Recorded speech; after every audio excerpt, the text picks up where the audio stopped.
Bismillahirrahmanirrahim. Starting with the greatest name of Almighty Allah, who is the King of the Kings and Lord of the Lords. Today, आज हम सीखेंगे personal pronoun. Personal pronoun क्या होते हैं और हम किस तरह आसानी के साथ इसको समझ सकते हैं। So first of all, personal pronoun. Personal pronoun क्या है? Personal pronoun means a pronoun which is used for a person or individual। वो pronoun जो persons के लिए इस्तेमाल हो रहे होते हैं या individuals के लिए इस्तेमाल हो रहे होते हैं, उसको हम personal pronoun कहते हैं। अच्छा, पिछली वीडियो तो आपने देखी है नाउन वाली। ओके, उसमें मैंने आपको क्या बताया था कि हमारे पास जो कि 13 काइंड्स ऑफ नाउन है। कोई भी सब्जेक्ट उनमें से आएगा। अगर उससे नहीं आएगा तो प्रोनाउन से आएगा। प्रोनाउन की 8 काइंड्स भी मैं पिछले वीडियो में मैं आपको बता चुका हूं। अच्छा, तो उनमें से जो प्रोनाउन की 8 काइंड्स है, उनमें से फर्स्ट नंबर कौन सा है? Personal pronoun. फर्स्ट नंबर कौन सा है? Personal pronoun. पर्सनल प्रोनाउन क्या होता है? A pronoun which is used for a person, यानी कि वो प्रोनाउन जो किसी पर्सन्स के लिए या इंडिविजुअल के लिए इस्तेमाल होते हैं। That's in a simple way we can call it personal pronoun. Okay, अब इसको अंडरस्टैंड करते हैं।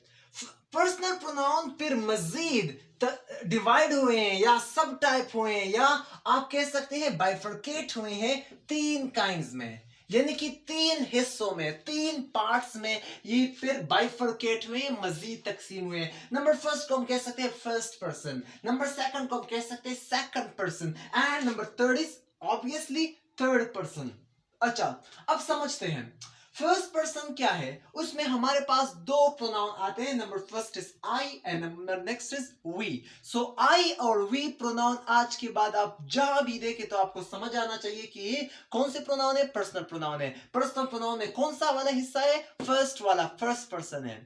समझ आ रही है ना मेरी बात को? अच्छा, दूसरा है सेकंड पर्सन। सेकंड पर्सन क्या है? सेकंड पर्सन में 2 वर्ड है, एक है यू, नेक्स्ट है योर। या तो यू, जब हम कहते हैं you are handsome by the way, या your class was there. So ये 2 काइंड्स ऑफ प्रोनाउन हमारे पास क्या है? Second person of pronoun. These 2 kinds of pronoun or second person of pronoun। Okay, अब आते हैं थर्ड पर्सन। थर्ड पर्सन, अच्छा मैं एक बात भूल गया। फर्स्ट पर्सन को दूसरा लफ्ज कहते हैं अ पर्सन स्पीकिंग वन, जो शख्स बात कर रहा हो, स्पीकिंग पर्सन भी इसको कहा जाता है। और second person spoken, spoken of. Third person speaking to, speaking to. अच्छा, थर्ड पर्सन हमारे पास कौन से हैं? ही है, शी है, इट है और साथ में दे है। सो ही, शी, इट और दे प्रोनाउन आज के बाद आप जहां भी देखें तो आपको समझ आना चाहिए कि हमारे पास ये थर्ड पर्सन प्रोनाउन है। अच्छा, एक रफ फिगर मैंने यहां बनाया है ताकि आप इसको आसानी के साथ समझ सकें। देखिए यहां सब्जेक्टिव केस, कोई भी प्रोनाउन जब इस्तेमाल हो रहा होगा तो 3 केसेस में, 3 हालतों में इस्तेमाल हो रहा होगा। या तो वो सब्जेक्टिव केस में इस्तेमाल होगा, या तो वो ऑब्जेक्टिव केस में इस्तेमाल होगा, या पोजेसिव केस में इस्तेमाल होगा। ये बात आपने समझनी है। सब्जेक्टिव केस में जब कोई भी प्रोनाउन इस्तेमाल होता है तो हमारे पास आई, तो ये सब्जेक्टिव केस है, वी भी सब्जेक्टिव केस है, यू भी सब्जेक्टिव केस है, दे भी सब्जेक्टिव केस है, ही, शी, इट, ये हमारे पास सब्जेक्टिव केस है। अब इसको सब्जेक्टिव केस से क्यों बोला जाता है? सब्जेक्टिव केस क्यों बोला जाता है? असल सवाल तो ये है ना।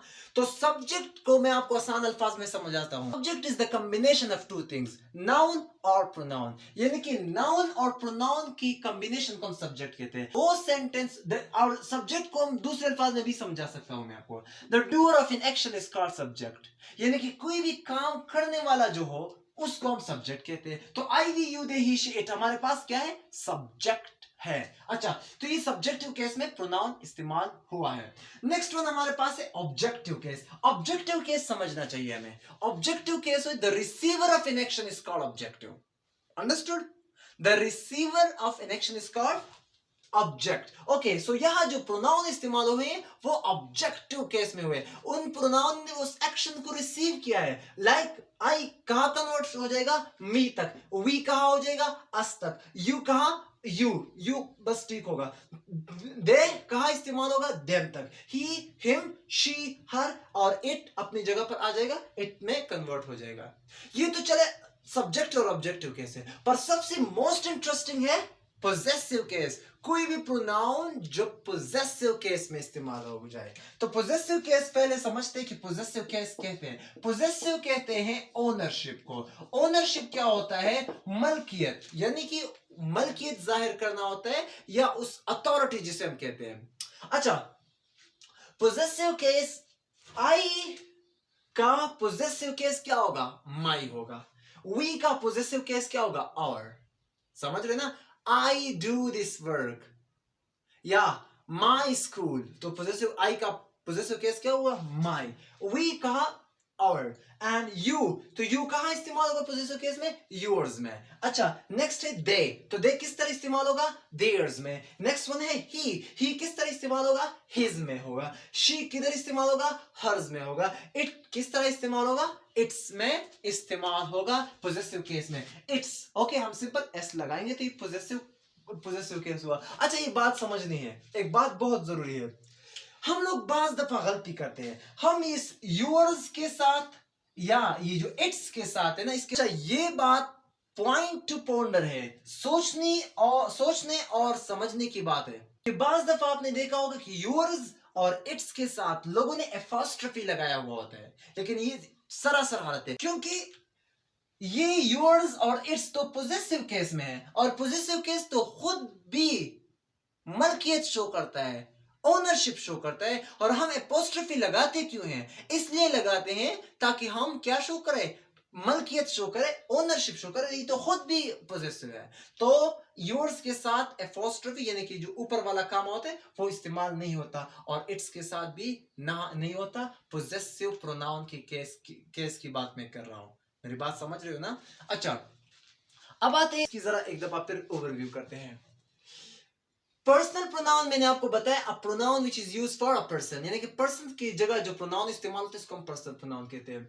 फर्स्ट पर्सन आई और वी दो अल्फाज में मुश्तमिल है, और इसको हम स्पीकिंग पर्सन कह सकते हैं। सेकंड पर्सन को हम स्पोकन ऑफ, यानी कि जिससे बातें हो रही हो। And third person is spoken to person, he she it and they, we have a third person.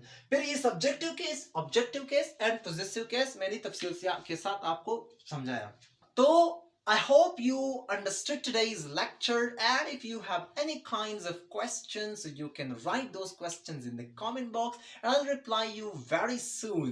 And if you like the content of the video, so you can hit the like button, and if you cooperate with us, so you can subscribe our YouTube channel for more kinds of videos like this. So thank you so much. God bless you all. God bless Pakistan. Zindabad.